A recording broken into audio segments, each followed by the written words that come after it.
கிறிஸ்துவுக்குள் மிகவும் பிரியமானவர்களே, யாராவது உங்களிடத்துல நீங்கள் எதுக்காக உயிர் வாழ்கிறீங்க இந்த கேள்வியை கேட்டால் உங்களால் என்ன பதில் சொல்ல முடியும்? இன்னொரு கேள்வி, நீ எதுக்காக கிறிஸ்தவனாக இருக்க? நீ ஏன் இயேசு கிறிஸ்துவை பின்பற்ற? நீ ஏன் திருச்சபைக்கு போகிற? இந்த இரண்டு கேள்விகளுக்கும் நம்மால் என்ன பதில் சொல்ல முடியும்? இன்றைக்கு நம்மளே அநேகர் கிறிஸ்தவ வாழ்க்கையில் திருப்தியாக இல்லைன்னா சந்தோஷமாக இல்லாமல் காணப்படுவதற்கு காரணம் இந்த ரெண்டு கேள்விகளுக்கும் நம்ம இடத்துல விடை இல்லை. இன்றைக்கு பல மனிதர்கள் ஏதோ பிறந்தோம், வாழ்ந்து கொண்டிருக்கிறோம் என்று தங்களுடைய வாழ்க்கையை கழித்து கொண்டிருக்கிறார்கள். ஆனால் நாம் எப்படி இருக்க வேண்டும்? எபிரேயர் 12ஆம் அதிகாரம் 2ஆம் வசனம், அவர் தமக்கு முன் வைத்திருந்த சந்தோஷத்தின் பொருட்டு அவமானத்தை எண்ணாமல் சிலுவையை சகித்து தேவனுடைய சிங்காசனத்தின் வலது பாரிசத்தில் வீற்றிருக்கிறார். 1ஆம் வசனத்திலே இயேசுவையே நோக்கி முன் செல்லுங்கள் என்று நம்மை ஊக்கப்படுத்தின எபிரேயரின் ஆசிரியர் 2ஆம் வசனத்தில் இயேசு கிறிஸ்து எவ்வாறு மனிதனாக அவதரித்த போது சந்தோஷமாக எல்லாவற்றையும் செய்து முடித்தார், அதற்கான ரகசியம் என்னவென்று கூறுகிறார். அதற்கான ரகசியம் என்ன? இயேசு கிறிஸ்து தனக்கு முன் வைத்திருந்த சந்தோஷத்தின் பொருட்டு அவமானத்தை எண்ணாமல் சிலுவையை சகித்து இப்பொழுது தேவனுடைய சிங்காசனத்தின் வலது பாரிசத்தில் வீற்றிருக்கிறார். இப்போ இயேசு கிறிஸ்து இந்த பூமிக்கு வந்தபோது அவருக்கு ஒரு தரிசனம் இருந்தது, இரண்டாவதாக ஒரு ஊழியம் இருந்தது. ஆங்கிலத்தில் விஷன் மிஷன் என்று சொல்வார்கள். இயேசு கிறிஸ்துவின் தரிசனம் என்ன? அவர் பாவ மனிதர்கள் ரட்சிக்கப்பட வேண்டும், அவர்கள் தேவனோடு மீண்டும் ஒப்புரவாக வேண்டும், அவர்கள் பரலோகத்திலே சேர்க்கப்பட வேண்டும் என்ற தரிசனமுடையவராக இருந்தார். அதை விஷன் என்று சொல்லலாம். அவருடைய ஊழியம் என்ன?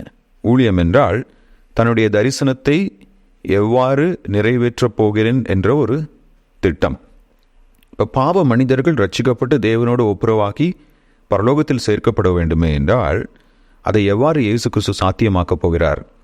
அவர் தன்னுடைய ஜீவனை சிலுவையிலே பரிகார பலியாக ஒப்பு கொடுத்து மரித்து அடக்கம் பண்ணப்பட்டு உயிர்த்தெழுவதின் மூலமாக பாவ மனிதர்களுக்கு ரட்சிப்பை சாத்தியமாக்கி அவர்களை தேவனோடு ஒப்புரவாக்கப் போகிறார். இதுதான் அவருடைய ஊழியம் என்று சொல்வோம். மிஷன். மிஷன் என்றால் என்ன? என்னுடைய தரிசனத்தை நிறைவேற்ற நான் என்ன செய்ய போகிறேன்?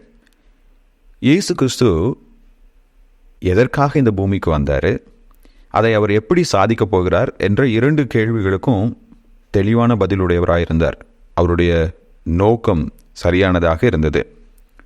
இன்னைக்கு என்னுடைய வாழ்க்கையில் வாட் இஸ் மை விஷன்? என்னுடைய தரிசனம் என்ன? தரிசனம் இல்லை என்றால் என்னுடைய வாழ்க்கை ஒரு நோக்கத்தை நோக்கி நகர்ந்து போகாது. இப்போ எனக்கு ஒரு தரிசனம் இருக்கிறது என்று வைத்துக்கொள்ளலாம். ஒருவேளை தமிழ்நாட்டில் இருக்கிற எல்லாரும் இயேசு கிறிஸ்துவை அறிந்து கொள்ள வேண்டும் என்பது எனக்கு ஒரு தரிசனமாக இருக்கலாம். இப்போ இந்த தரிசனத்திற்கான ஊழியம் என்ன? What will be the mission? அதாவது இந்த தரிசனத்தை நான் எவ்வாறு நிறைவேற்றப் போகிறேன் என்ற ஒரு செயல் திட்டம் என்னிடத்தில் இருக்க வேண்டும். அப்படி இல்லை அப்படின்னா அது ஒரு ஆசையாக மட்டுமே இருக்கும். இன்னைக்கு நமக்கு நிறைய ஆசைகள் இருக்குது, நான் இதை செய்யணும் அதை செய்ய வேண்டும் என்று. ஆனால் அந்த ஆசைகளை நிறைவேற்றிக் கொள்வதற்கான திட்டமும் தெளிவும் என்னிடத்திலே இல்லை. நமது கிறிஸ்தவ வாழ்வில் நமக்கு ஒரு தரிசனம் இருக்க வேண்டும். இயேசு கிறிஸ்துவுக்காக நான் என்ன செய்ய போகிறேன்? அதே போல் நம்முடைய கிறிஸ்தவ வாழ்க்கையில் நமக்கு ஒரு ஊழியம் இருக்க வேண்டும். அதை நான் எப்படி செய்து முடிக்க போகின்றேன்? ஒரு முறை நான் ஒரு தம்பதியினரை சந்தித்தேன். அவர்கள் ஏறக்குறைய 30 வருடங்களாக வேதத்தை ஒரு குறிப்பிட்ட மொழியிலே மொழிபெயர்த்து கொண்டிருந்தார்கள். அப்போ அவருங்க என்னிடத்தில் சொன்னாங்க, இந்த 30 ஆண்டுகளும் ஒவ்வொரு நாளும் இந்த வேதம் அச்சிடப்பட்டு அந்த மக்கள் வாசிப்பதை நாங்கள் எப்போதும் எங்களுடைய கண் முன்பதாக நிறுத்தி வைத்திருந்தோம். அதனால் இந்த 30 வருஷத்தில் நாங்கள் எவ்வளவோ கஷ்டங்கள் பட்டோம். பல முறை இதை விட்டுறலான்னு சொல்லி எங்களுக்கு தோணுச்சு. ஆனால் அந்த மக்கள் வேதத்தை வாசிக்கிற காட்சியை நாங்கள் எங்கள் கண் முன்னாடி கற்பனையில் பார்க்குறப்போ இதை விட்டு விடவே கூடாது அப்படின்னு சொல்லி இந்த 30 வருஷம் நாங்கள் அரும்பாடுபட்டு வேதத்தை மொழிபெயர்த்தோம் என்று சொன்னார்கள். பாருங்களேன், தரிசனம் என்ன? தரிசனம் அந்த குறிப்பிட்ட மக்கள் வேதத்தை வாசிக்க வேண்டும். அவர்கள் அந்த வேதத்தை வாசிக்க வேண்டுமே என்றால் ஊழியம், மிஷன், இவர்களுடைய ஊழியம் என்ன? வேதத்தை அவருடைய மொழியிலே மொழியாக்கம் செய்ய வேண்டும். இன்றைக்கி ஏன் நான் கிறிஸ்தவ வாழ்க்கையில் சந்தோஷமாக இல்லை? ஏன்னா கிறிஸ்தவ வாழ்க்கைங்கிறது பொதுவாக எப்படி நினைக்கப்படுது? ஆண்டவரிடத்துலேருந்து ஆசீர்வாதத்தை பெற்றுக்கொள்ளணும். எனக்கு ஒரு வீடு வேணும்னு கேட்டால் ஆண்டவர் ஒரு வீட்டை கொடுக்கணும். என் பிள்ளைங்க பரீட்சையில் ஃபஸ்ட் மார்க் எடுக்கணும்னு கேட்டால் ஆண்டவர் என் பிள்ளைகளுக்கு பரீட்சையில் ஃபஸ்ட் மார்க்கை கொடுக்கணும். என் வியாதி குணமாகணும்னு நான் கேட்டால் உடனடியாக என்னுடைய வியாதி குணமாகணும். இனி கிறிஸ்தவ வாழ்க்கை வெறும் எதிர்பார்ப்புகள் நிறைந்த வாழ்க்கையாக மட்டும்தான் இருக்குது. எல்லா மனிதரும் கடவுள் அதுக்காக தான் தேடுறாங்க. அதுக்கு நம்ம கிறிஸ்தவர்களாக இருக்கணுங்கிற அவசியமே இல்லை.